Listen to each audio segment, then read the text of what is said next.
Bonjour Tom Gross. Bonjour, good morning.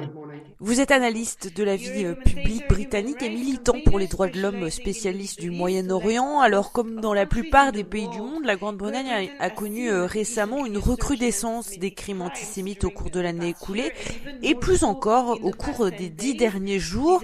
Alors, ces attaques sont de plus en plus nombreuses et les auteurs sont plus jeunes que jamais. À Londres, 2 bus scolaires transportant des élèves d'une école juive ont été pris pour cible par des adolescents qui ont jeté des pierres sur les véhicules. Nous avons également reçu des rapports de tracts demandant aux sionistes de quitter le pays sous peine d'être, je cite, massacrés. Alors, Tom Gross, ma première question, la communauté juive britannique est-elle un dommage collatéral de la guerre en Grande-Bretagne ? C'est vrai que certains voudraient suggérer que c'est à cause de la guerre, mais moi je dirais qu'ils utilisent l'excuse de la guerre aux Israël pour justifier des attaques qui ont un motif purement antisémite. Pour moi, ce n'est qu'une excuse et c'est trop facile. Depuis ce matin, par exemple, il y a d'autres bombardements qui ont eu lieu dans le monde dans le cadre d'autres conflits. Par exemple, hier, un hôpital a été bombardé en Syrie. Mais comme ce sont des attaques qui sont perpétrées par des factions islamistes et musulmanes, ce n'est pas considéré comme une excuse valable, si je peux me permettre, pour générer des réactions violentes comparables à celles à l'encontre de la communauté juive. Au Soudan, en Afrique, il y a des massacres de guerre, etc. Mais pour autant, je ne vois personne attaquer les Noirs en Grande-Bretagne en utilisant la politique étrangère comme excuse. Donc non, je ne pense pas que ce soit lié à la guerre. Il y a d'autres conflits dans le monde qui ne génèrent d'ailleurs pas les mêmes conséquences. Je pense notamment à l'invasion russe en Ukraine, ce qui tend à corroborer votre hypothèse. Est-ce que cela veut dire que la communauté juive n'est plus protégée au Royaume-Uni ? Je voudrais tout de même commencer par une bonne nouvelle, si l'on peut appeler cela une bonne nouvelle. Même s'il y a eu des attaques choquantes au Royaume-Uni, en particulier celle qui a conduit la jeune écolière à l'hôpital, blessée au visage par des éclats de verre la semaine dernière, par rapport à d'autres pays d'Europe occidentale et peut-être même par rapport aux États-Unis et au Canada, il n'y a pas eu autant d'attaques violentes sur le sol britannique. En Grande-Bretagne, par exemple, il n'y a pas eu d'assassinat ou de viol motivé par des intentions antisémites. En Allemagne, aux Pays-Bas, aux États-Unis et au Canada, on a pu voir ce genre de crime horrible. Pas en Grande-Bretagne jusqu'à présent. Donc je voudrais commencer par dire que malgré tout, la situation en Grande-Bretagne ne semble pas aussi grave que dans d'autres pays. Je tiens également à rappeler que malheureusement de tels actes de violence sont perpétrés depuis de nombreuses années et que c'est la raison pour laquelle les écoles juives sont sous surveillance policière au Royaume-Uni aujourd'hui. Alors évidemment, je ne veux pas dire que c'est normal et que ce ne sont pas des actes condamnables, car ils le sont bien évidemment, mais je pense qu'il faut prendre du recul et tenter de ne pas trop exagérer ces actions. Cela étant dit, je voudrais dire qu'à mon avis, ces actions sont largement incitées par les pouvoirs politiques. Je me permets de revenir un instant sur les événements d'Alep que j'ai évoqués brièvement. Rien qu'hier, des avions de guerre syriens et russes ont bombardé un hôpital et des civils ont été tués, mais les médias ne relaient pas ces événements sous cet angle-là. Quand Israël bombarde des hôpitaux, les médias s'offusquent presque immédiatement des conséquences sur les civils palestiniens et crient au génocide, et ce même s'il s'agit d'informations relayées par la propagande du Hamas. C'est de ce genre d'incitation dont on parle. Insidieusement, les médias relaient une information biaisée. Et c'est là où le bas blesse, car l'histoire nous a bien appris que les médias jouent un rôle crucial dans l'incitation à la haine. Nous l'avons vu au Rwanda et en Allemagne, où le massacre de milliers de personnes a été initié par la radio dans l'Allemagne nazie. Dans les deux cas, les médias et les universitaires ont joué un rôle crucial dans l'incitation à la haine.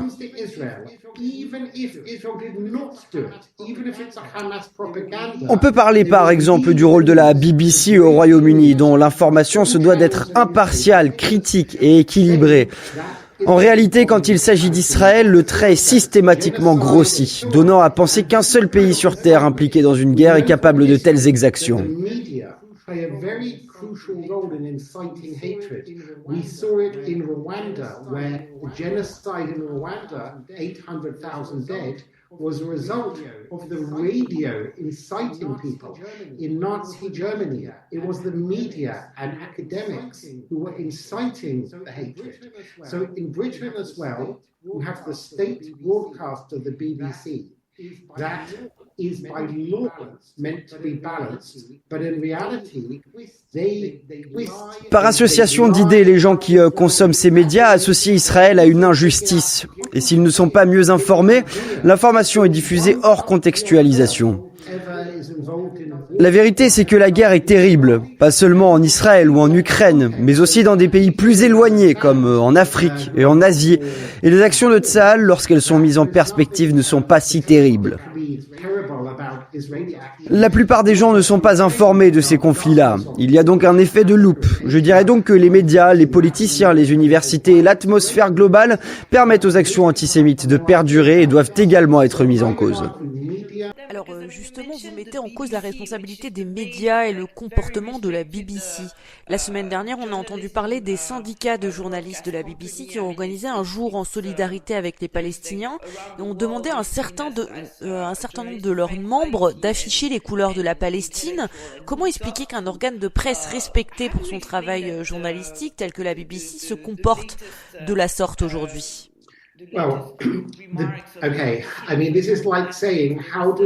Il n'y a pas vraiment d'explication, justement. Malheureusement, il n'y a pas de lien entre le fait d'être stupide et celui d'avoir des préjugés. Regardez dans les universités, nous voyons des cas évidents, en particulier aux États-Unis, comme dans les universités prestigieuses comme Harvard, Columbia, MIT.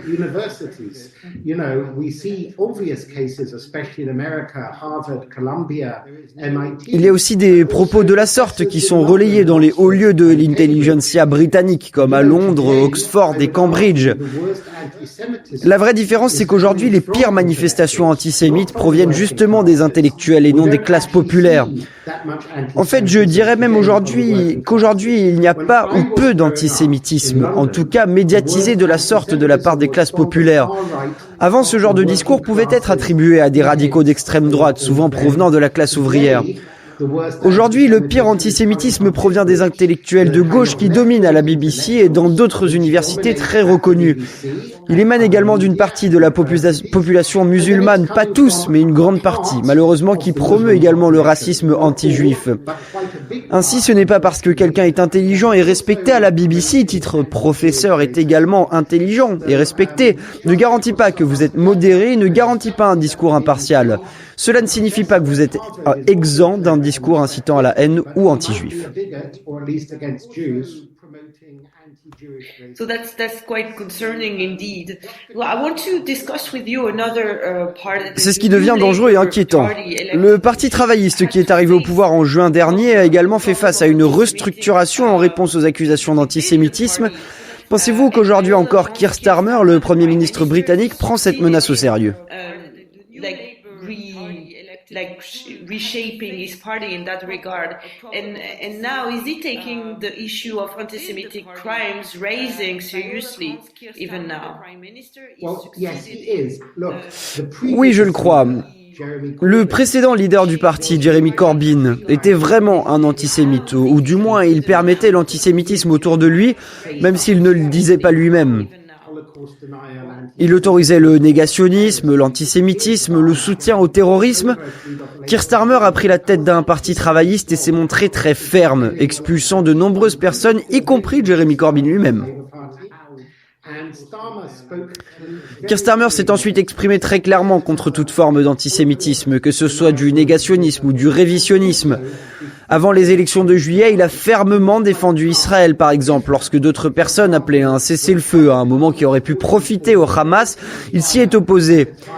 Il s'est aussi prononcé contre l'embargo sur les armes à destination d'Israël. Il était contre l'émission des mandats d'arrêt internationaux de la Cour pénale internationale à l'encontre du Premier ministre Netanyahou. Quand il est arrivé au pouvoir, les choses ont un peu changé. Maintenant, le gouvernement britannique soutient par exemple la décision de la CPI d'inculper Benjamin Netanyahou et Yoav Gallant. Certains diront que jusqu'ici, il avançait un peu caché pour gagner les élections et se montre maintenant moins favorable aux Juifs d'Israël, maintenant qu'il les a remportés.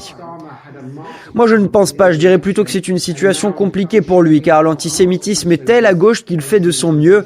Malheureusement, il n'arrive pas à s'en débarrasser complètement.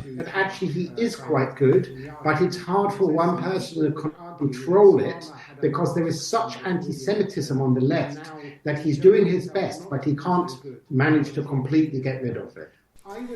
Eh bien, Tom Gross, je vous remercie pour cet éclairage. Je rappelle aux auditeurs que vous êtes analyste de la vie politique britannique et militant pour les droits de l'homme en Grande-Bretagne, spécialiste du Moyen-Orient. Merci beaucoup et à bientôt.